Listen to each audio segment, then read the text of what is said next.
Kaixo, berriro hemen, eta lehenengo bideoan ikusi zenuten bezala, sexologoa naizela aipatu nuen, eta zertan ibiltzen naizen kontatu nizuen, ezta? Batez ere, aipatu bezala sexu hezkuntzan ibiltzen naiz, Euskal Herri mailan, ikastetxeetara, eskoletara, institutuetara, konsulta bat daukat ere, eta bertara norbanakoak etortzen aldira, familiak edo bikoteak dituzten zalantzak edo argitzeko, eta hitzaldiak ere ematen ditut. Adineko pertsonekin, edo aniztasun funtzionala duten pertsonekin edo zaintzaiekin, horrelako formazioak ere ematen ditut. Aurten, erronka berria da niretzat, eskuartean duguna, eta online formatuan ikastaro hau emate izango da nire lana, ez? Aipatu nuen, podcast moduan egingo dugula lan, orduan edukiak entzunga izango dituzue, bideoak ere bai, eta, ariketa ezberdinak ere izango dituzue gai bakoitzaren bukaeran. Hortaz aparte, hemen ninago diapositiba ikusten eta zuek ere ikusgai izango dituzue diapositiba hauek, horregatik nago bera begira. Orduan, importantea da sexu hezkuntzari buruz ari garenean zertaz ari gara, ez? Sexu hezkuntza zer den jakitea komeni da, eta hor, sexu hezkuntza motak ere aztertuko ditugu, ez? Alde batetik, sexu hezkuntza etxean eman daiteken zerbait da, egiten dugunarekin, eta egiten ez dugunarekin ere bai, ezta? Demagun, bikotean bizi zaretela, eta etxera iristen zaretenean musu bat ematen diozuela bikoteari. Zuen seme-alabak baldin badaude hor, zuen seme-alabak edo ilobak edo nedelakoa, hor keinu txiki horiek ikusten dituzte, ezta? Tardun, importantea da, ez dut esango importantea dela musu bat ematea zuen bikoteari, hemen bakoitzak nola agurtzen den erabakiko du, ezta? Baina, nolabait ere gure keinu txiki guztiek, eta adibide honekin hori da kontatu nahi dizuedana, keinu txikiekin ere ari gara sexu hezkuntza egiten, ari gara ezten, ez? Eta batez ere ezin dugulako sexu hezkuntzarik ez egin, denbora guztian ari gara sexu hezkuntza egiten. Ni ikasgela batean sartzen baldin naiz, naizen emakumea ikusten dute, ez? Eta ereduak izaten gara, ez? Orduan, ereduak bai eskolan, bai familian, bai kuadrian, ez? Orduan, horregatik esaten du, sexu hezkuntzarik ezin dugula ez egin, ez? Beste alde batetik, ikastetxeko sexu hezkuntza egongo litzateke, bai? Ikasgeletan egiten den sexu hezkuntza, hau da, normalean sexologo bat doa eskolara, eta gauzak azaltzen ditu, ez? Orokorren ze gauza azaltzen diren, hori aurrerago azalduko dizuet, baina bai, importantea dela atzera begira jartzea eta ikustea ze motatako sexu hezkuntza egin den orain arte, ez? Egin den sexu hezkuntza, ez dakit zuen esperientziak edo esperientzietan ze jaso zenuten, zuenik eskoletan eta, baina egin den sexu hezkuntza orain dela gutxi arte izan da platano bati kondoi bat jartzea, adibidez, edo ugalketari buruz aritzea, ez? Animalien ugalketa, ugaztunen ugalketa hau da, eta pertsonen ugalketa hau da, ez? Hau da, beti nolabait ere sexologiaren ikuspuntu hori oso murriztua izan da, ez? Hau da, ugalketari edo gaixotasunei erreparatu izan zaie, ez? Edo landurien edukiak horiek izan dira hobe esan da, ez? Orduan, noski badakigula ugalketari buruz, noski sexologok parte hartzen dugu ugalketan eta sexu bidezko infekzioetan eta, baina, batez ere, nolabait ere gure helburua da sexualitatearen ikuspegi orokorra eta positiboa zabaltzea, ez? Beti, sexualitatea landu denean kontuz mezua duelako, ez? Kontuz haurdunaldiak, kontuz gaixotasunak, ea zer egiten duzun honekin, ez? Bikotea duzu, orduan zer hasiko zara orain egiten, ez? Orduan, nolabait ere beldur horretatik ateratzeko, gaur egun egiten den sexu hezkuntza beste modu batekoa da, ez? Aurrerago ikusiko dugu, ez? Etxeko sexu hezkuntza, orduan esan dugu, ikastetxeko sexu hezkuntza eta badugu kaleko sexu hezkuntzare bai, ez? Hau da, gure inguruan dugun sexu hezkuntza, ez? Hau da, esperientzietatik ikasten dena, ez? Demagu ni gaztearoan zer dakit, musuak ematen hasi nintzenean, edo nire haurtzaroan ikusten baldin nuen zer dakit, erakarpena sentitzen nuela norbaitekiko, edo, ez? Hau da, gure esperientzia nolabait ere motxila horretan edo osaku horretan esperientzia horiek gehitzen doaz, eta eta esperientzia horretatik ikasten da, baina baita ere gure komunitatean azaltzen diren gauzak, ez? Hau da, kuadrilan hitz egiten baldin badugu gai baten inguruan, ez? Ari naiz ere, ez? Informazio iturri bat izan daiteke hori. Batzuetan egokia, beste batzuetan desegokia, baina gaur egun ez naiz horretan, edo gaur hobe esan da ez naiz horretan sartuko, ez?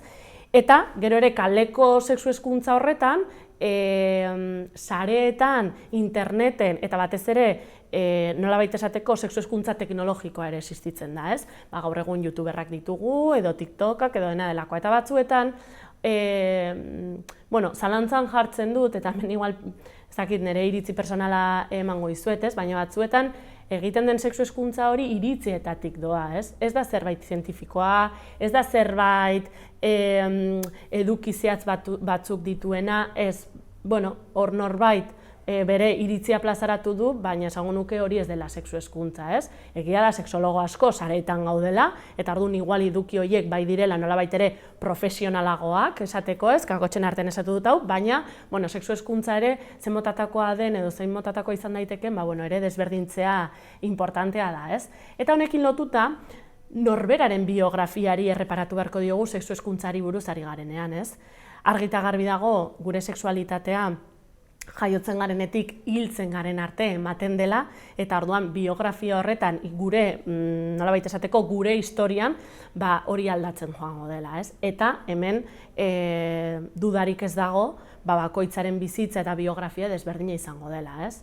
Erakarpena, ditugun sentimenduak, ditugun emozioak, gure gorputzean gertatzen zaizkigun aldaketak, ez? Gure gorputza nolakoa den, gure gorputzarekin dugun harremana, ez? Ze harreman erotiko ditugun, zeintzuk ez, orduan, guzti horren barruan, sartzen da sexu hezkuntza, ez? Gaur egun, esango nuke, sexu hezkuntza erantzunkizun partekatu bat izan beharko lukeela, ez? Ez da etxean egiten den zerbait, ez da eskolan egiten den zerbait, ez da komunikabideetan edo sareetan egiten den zerbait, baizik eta erantzunkizuna partekatua izan beharko luke, edo hori uste dut, baina egia da, aurrerago ikusiko dugun bezala, sexuaz ez dela hitz egiten, ez? Beraz, sexuaz hitz egitera gonbidatzen dizuet, edo behintzat tabu hori puskatu nahian, apurtu nahian, interesgarri izango litzateke, gure ingurukoekin, gure lankidekin, gure bikotearekin, gure bikoteekin, hontaz hitz egitea. Eta dudarik gabe, gure seme-alabekin, gure aurrekin, gure ikasleekin, ez? Hemen zerrenda luzea izan daiteke. Eta horrekin jarraitzeko, kontatuko dizuet, nire ogibidea sexologoa da, aipatu dizuedan bezala, sexu hezkuntzan murgildutanago erabat, eta baitare konsulta daukat, ez? Sexu hezkuntzaren aurrean gertatzen dena da, eta nik uste hemen igual gizarte bezala, edo jendarte bezala hausnartzeko gai bat dugula, normalean beldurretik ari garela, ez? Orduan, Euskal Herri mailan mugitzen naiz, ez? Eta ikastetxe desberdinetara noa. Eta ikastetxe batzuetan alfombra gorri bat dut sartzeko, eta ongi etorria naiz. Esango nuke ongi etorri naizela eskola guztietan noski, ez? Baina nolabait ere aukerak eta baliabideak nire alde daudela denbora guztian, baina ez da eskola guztietan hau gertatzen, ez?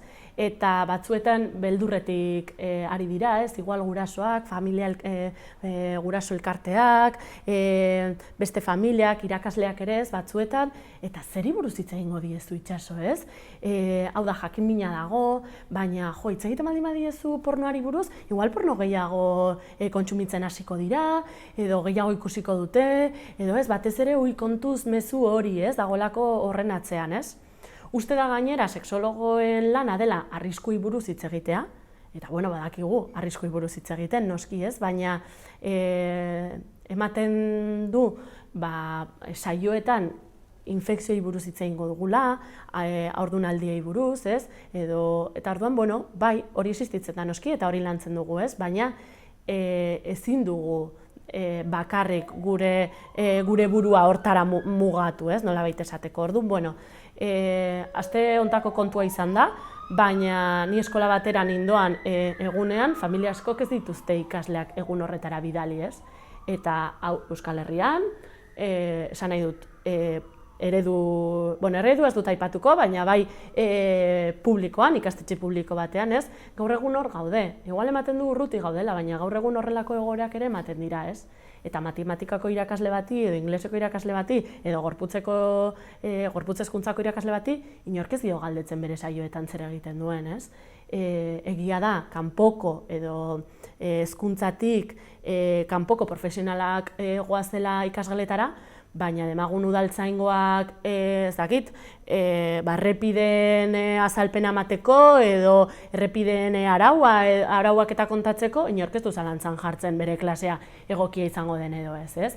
Edo, zer dakit, birtziklapen tailer badagoela eta, ez dakit, hondakinen sailkapena onlakoa edo lakoa dela, inork ez du zalantzan jartzen egokia edo egokia den, ez? Eta zergatik sexologiarekin bai, ez?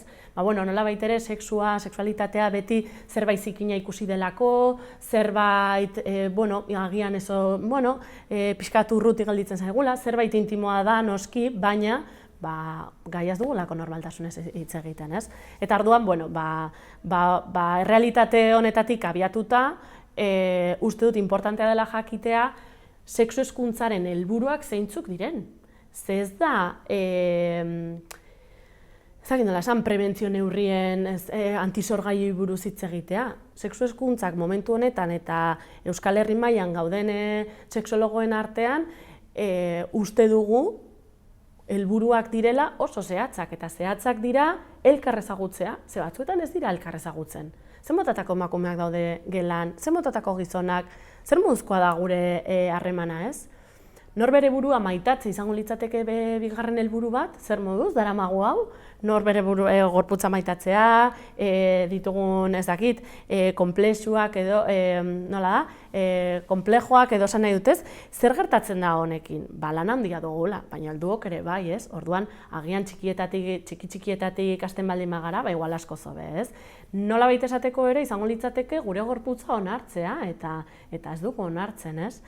Orokorrean, igual salbuespenak daude, eta ikasleen artean igual salbuespenen bat egon daiteke, baina esango nuke oro har gure gorputzarekin oso harreman txarra dugula, ez? Eta agian sexualitateak eta sexologiako disiplina honek igual hori bermatu dezake, ez? Bermatu edo behintzat landu, edo hurbildu, ez?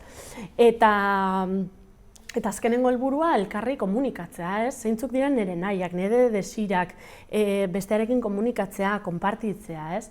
Eta guzti hori lantzeko, hainbat dinamiken bitartez egiten dugu lan, ikasgeletan, eta bai.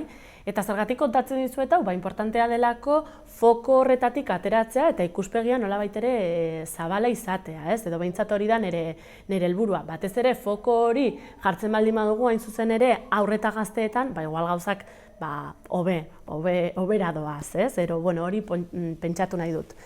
Zer gertatzen da sexologiarekin eren eta sexualitatearekin batzuetan alderdi negatiboak kontuan hartzen direla, ez? Eta orduan, espero ez genuen haurdunaldiei buruz ari gara, infekzioi buruz ari gara, biolentziari buruz ari gara, ez? Eta, existitzen da, baina hor fokoa jartzen baldin badugu bakarrik, zer gertatzen da sexualitateak ematen digun ikuspegi positiboarekin, ez? Zer gertatzen da ditugun esperientzia positiboekin, hau da, ez dakit, zergatik ez dugu agian zentzumenei buruz hitz egiten, ez? Plazerrari buruz hitz egiten. Zentzumenak diot, jaten dugunean zerbait, usaintzen dugunean zerbait, ukitzen dugunean zerbait ere, plazerra eta sentsazio positiboak ditugulako, ez da? Zergatik ez gara hortan fijatzen, eta zergatik beti alderdi negatiboetan fijatzen gara, ez? Eta, sexu hezkuntzak ere ahalbidetzen duen gauza bat, edo bilatzen duen gauza bat da, autoestimoa indartzea, ez? Esango nuke, eskoletan oso gutxi lantzen den zerbait da, ez? Eta eskoletan, etxean, igual etxean zerbait gehiago, ez? Baina orokorrean batzuetan ez dugu, hobesan da barkatu, ez dugu atentzioa jartzen horrelako gauzetan, ez? Eta autoestimoa lantzea, esango nuke beharrezkoa dela, ez? Zergatik, gazteen eta aurren autoestimoa lantzen baldin badugu, ari gara ja arriskuak saihesten, ez? Demagun, autoestimoa oso gutxi duen neskato baten adibidea, ez, jarriko dut. Oso gutxi, ez da asko zaintzen, zer dakit, edo zer gauza egin dezakez, gustatzeko, Orduan, demagun, ez dakit, herriko jaietan ligatzen duela norbaitekin, ligatzen du gainera gustoko duen pertsonarekin, berdin mutil, berdin neska, eta igual onartuko ditu praktika batzuk egitea, naiz eta bere desioaren partez izan, ez? Baina, berak esan didalako, hau egin behar du dela, igual onartzen dut, ez? Eta aldiz, autoestima altua duten pertsonetan igual, edo gazteetan edo horretan, errazago jarriko dituzte mugak, ez? Eta mugak jartzea, batzuetan da kondoia erabiltzea, mugak jartzea batzuetan da esatea ez begira onaino ez horrela ez orain, ez? Eta orduan, autoestima altua duten pertsonetan ikusi da, arriskoak saiestu egiten dituztela, ez? Eta orduan, nolabait ere, igual ari gara sexu hezkuntzaren bigarren mailako helburu bat betetzen, baina autoestima lantzen, ez? Eta orduan, nolabait ere helburu hori bete dugu zeharka, baina ez dugu arriskuei buruz hitz egin, ez? Ezakit hau argi gelditu den, bestela, emailez, badakizuen erekin kontaktatu dezakezuela.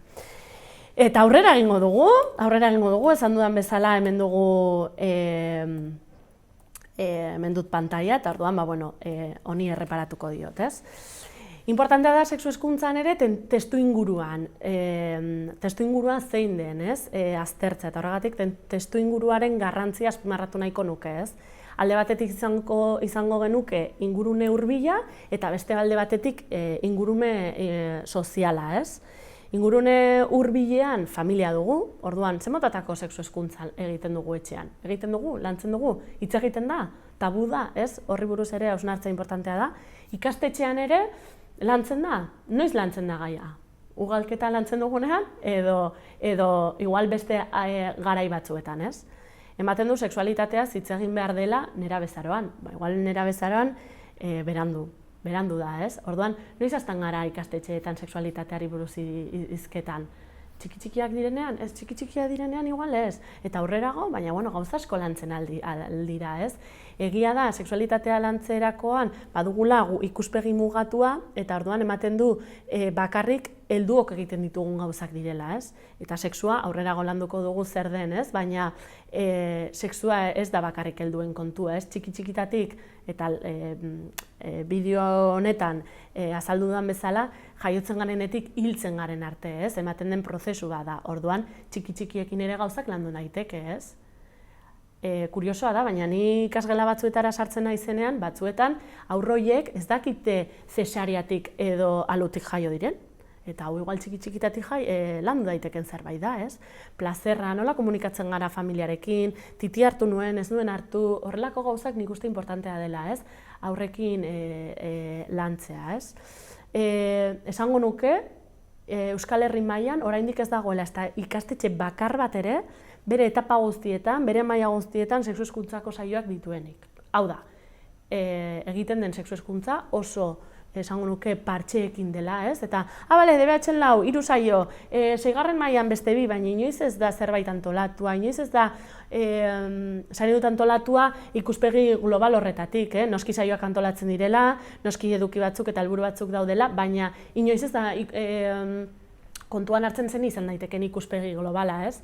Haurrezkuntzan saioren bat egingo dugu, lehen hezkuntzan, DBH-en, batxilergoan, lanbide heziketan ez, da, sexuologoa dator eta dena da oso improvisatua. Are gehiago, oso improvisatua, nahiz eta gero saioak ez diren improvisatuak noski, ez? Are gehiago, esango dut honetan, batzuetan parakaidista lan egiten dugula, ez? Zerbait gertatu da eskolan, eta orduan sexuologoa nire telefonoak jotzen du, eta aizu itxaso, etorriko zara esku hartze zuzen hau egitera.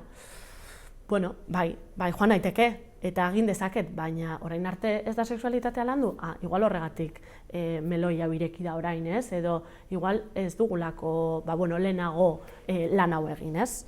Esan dut familia, esan dut ikastetxea, ikaskideak ere bai, ez? Zer egina duten gure haur eta gazteen ikaskideek, lagunak, ez? Eragina erabat, ez? Zeintzuk dira lagun horiek, zeintzuk dira sareetan ikusten dituzten erreferente horiek, ez? Guraso baldin bazarete, irakasle baldin bazarete, nire gomendioa hau da, ez?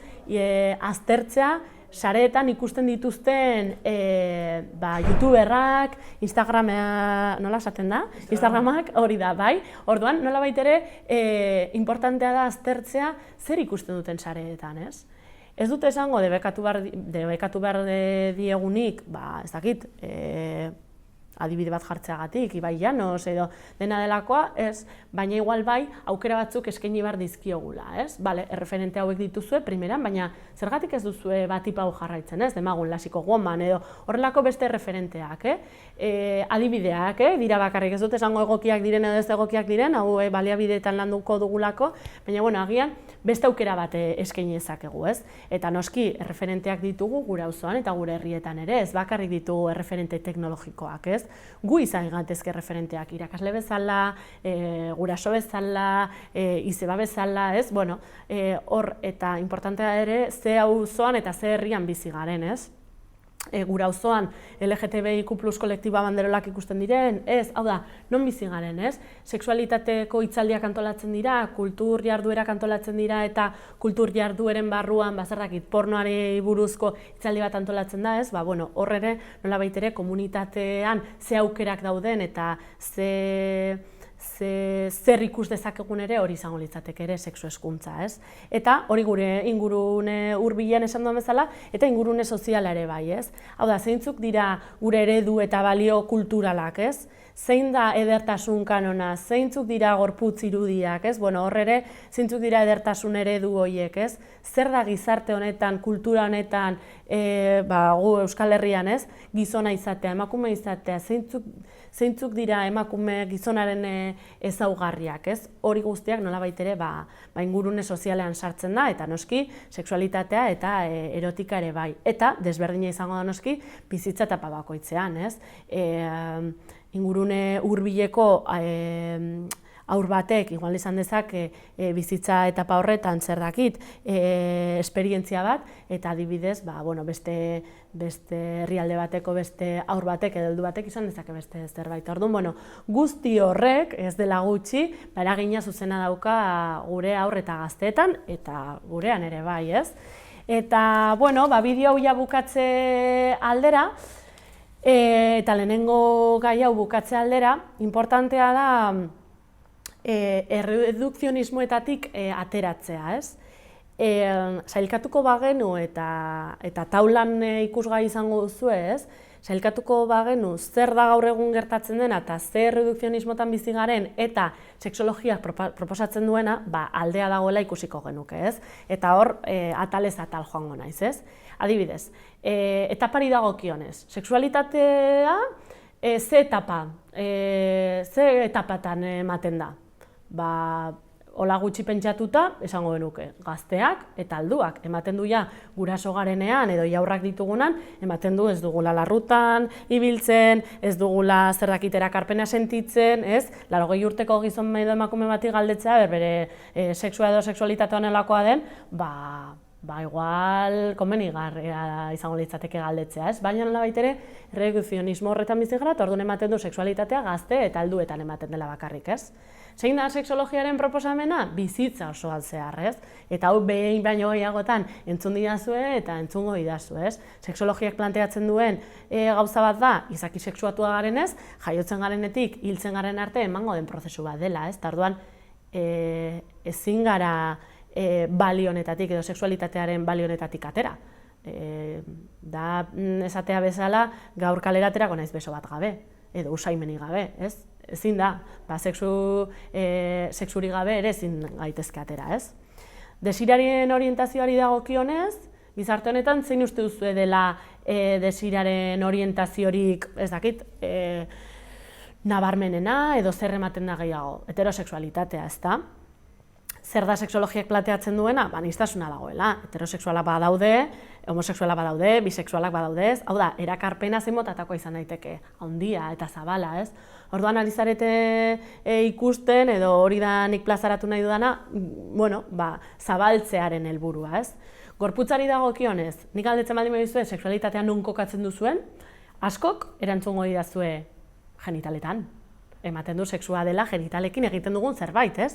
Eta sexua, aurrerago azalduko dudan arren, sexua ez da gure genitalak, edo sexua ez da gure genitalekin egiten dugun hori. Sexua da gu garena, ez? Eta orduan, zentzu horretan, sexologiak planteatzen duena da gorputzean ez dugula sexualitatea, baizik eta genitaletan barkatu baizik eta gorputz osoan dugula, ez? Agian ere gustatzen zait, ez dakit, belarrian horrela egitea, edo oinetan masaje bat ematea, edo dena delakoa, ez? Eta orduan, bueno, nolabait ere ikuspegi hori zabaltzen doa, ez? Erotikaren kasuan, zein da egiten den praktikarik ohikoena? Sexologiak planteatzen du asko izan daitezkela, ez? Baina larrutan ibili zineten? Ja, baina zer gertatu zineten? Hau da, ari gara beitere koitozentrismotik, ez? Ari gara ematen du koitoa ez bada ematen, ez dugula sexu harremanik izan, ez? Eta orduan, sexologiak planteatzen duena bestelakoa da, ez? Edo zein keinu, edo zein emozio, sexualitatea izan daiteke, ez? Eta uste dut koitoan bakarrik zentratzea erredukzionismo ikaragarria dela, ez? Zenbaten du gainera, ze koitoa orduan bakarrik heterosexualek praktikatu dezakete edo nola da hau, ez? Orduan, sexu harremanak nola baitere, oso anitzak direla eta mundua oso zabala dela, ez? Azaldu nahiko nuke. Egoera zibilari dagokionez, zein da erredukzionismoa? Zein esango duzue dela, bikotean bizitzea, ez? Bikotean, zenarremazteak, ezkonduta, ez? Hori da planteatzen dena, baina, hemen ere, sexologiak planteatzen duena da aniztasuna, ez? Eta familia eredu desberdin asko daitezkela, ez? Hortik, senarremazte estereotipo horretatik aldentzea, ez? Gaur egun, dakizuen bezala, bikoteak banatzen dira, bikote horiek ere banatuta ondoren beste bikote batzuk sortzen dira, seme-alabak bitarte, ez? Agian nik bikote bat baino gehiago daukat, agian nik bikote ireki batean nago, hau da, nolabait ere, aniztasuna dagoela, ezta? Sexualitatearen helburuari dagokionez, eta ja bukatzen joango naiz honekin, helburua ematen du ugalketa eta plazerra dela. Hau da, zertarako foiatzen dugu, zertarako larrutan ibiltzen gara? Plazerra sentitzeko eta ugaltzeko, ematen du, ez? Erredukzionismo hori dela, ez? Eta bai, egon daiteke, ez? Ugaltzeko, plazerra sentitzeko, baina baita elkarri komunikatzeko ere, eta batzuetan komunikazioa ez da joko honetan sartzen, ez? Horregatik, sexologiaren proposamena intzutzen ere hori da, ez? Komunikatzea, ez? Gure gorputzak elkarren artean komunikatzen direlako modu ezberbal batean, ez? Eta praktika hauetan zer bilatzen da, edo zein da giza erantzun sexuala? Dudik gabe, orgasmoa, eta ematen du orgasmorik ez badago, ez dela praktikarik egon, edo ez dela modu egokian joan, ez? Eta orduan, orgasmoa hor egon daiteke, baina eta ongi etorri izan daiteke, baina ez da bete behar bat, ez da baldintza bat, ez? Sexu harreman bat egokia edo ez egokia den esateko, ez? Eta orduan, sexologiaren proposamena da, sentsazio ezberdinak eduki ditzazkegula, ez? Gure gorputzean, eta orgasmoa izan daiteko, hietako bat, baina 100 sentsazio edo 1000 sentsazio egon daitezke. Are gehiago, esango nuke, zure sentsazioak eta nireak desberdinak izango direla. Edo, ez? Ikasle taldean planteatuko bagenu galdera hau, segurazki, erantzunak, pila bat izango ziren, ez? Noski, nireak bestearenak eta bestearenak ezberdinak izango lirateke erabat, ez? Eta orduan, eta honekin bai bukatzen dudala, pertsonen erredukzionismoa, ez? Eta batzuetan konsultara etortzen diren galderak hauek dira, ez? Normala naiz? Gertatzen zaidan hau normala da? Eta orduan, erredukzionismo bat da, ez normal hori, zer da normala, ez da normala, ez? Eta orduan, sexologiak planteatzen duena da, aniztasuna dagoela. Aniztasuna desiretan, erakarpenetan, bikote ereduetan, familia eredutan, ez? Eta nik uste, ideia hau ere, uste dut azpimarratu behar dela, ez? Aniztasuna, ez? Eta sexualitatearen aniztasuna, sexualitateen pluralean ere deklinatzea ere egokia delako, ez? Aniztasuna. Eta orduan, ideia honekin bukatuko dugu lehenengo gai hau, beraz eskerrik asko, eta lester arte, ongi bili.